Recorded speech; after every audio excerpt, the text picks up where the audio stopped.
Hola, en este vídeo vamos a aprender sobre las posiciones de los ángulos.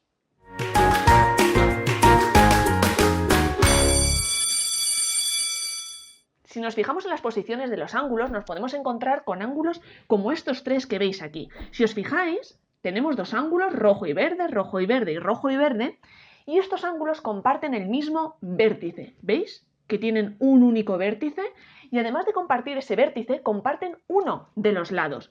Si os fijáis en el ángulo verde, veis este lado, que es propio del ángulo verde, y este otro lado de aquí que comparte con el ángulo rojo. Y el ángulo rojo, por su parte, tiene otro lado que es propio de él.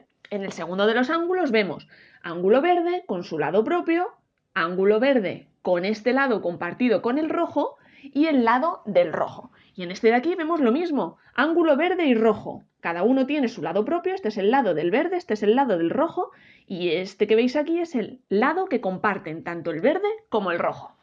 Pues bien, a estos ángulos que comparten el mismo vértice y comparten uno de sus lados se les llama ángulos consecutivos.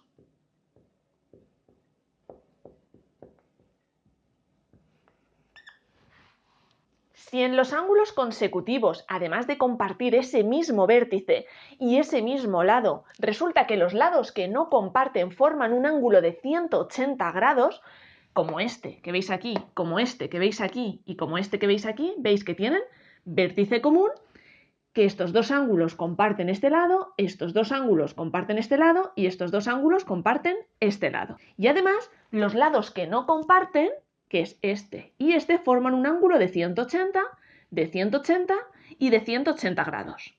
A este tipo de ángulos se les llama adyacentes.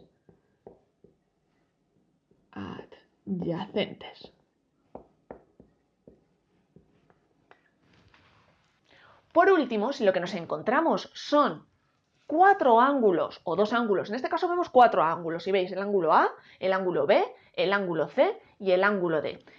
Estos ángulos están formados por dos rectas secantes, una recta, la negra, y otra recta, la negra, que se han cortado en este punto de aquí, en ese origen que nos marca el vértice de los cuatro ángulos.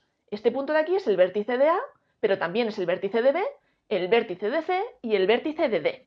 Pues estos ángulos que están formados por esas dos rectas secantes que tienen ese vértice en común y que están enfrentados, que son opuestos, son ángulos opuestos por el vértice. Ángulos opuestos por el vértice. De estos cuatro ángulos que vemos aquí, están opuestos por el vértice A y B. ¿Veis que están enfrentados? Y C y D, que también están enfrentados. Estos ángulos solo comparten el vértice, no comparten ningún lado, por lo que A y C no podrían ser ángulos opuestos por el vértice, porque compartirían este lado, o B y D tampoco podrían serlo. Por lo tanto, ángulos opuestos por el vértice A y B, que lo veis en verde, y C y D. Tienen el mismo vértice, pero no comparten ningún lado. Y además, si los medimos con el transportador, C y D miden lo mismo y A y B miden lo mismo. Resumiendo, ángulos consecutivos comparten vértice y uno de sus lados.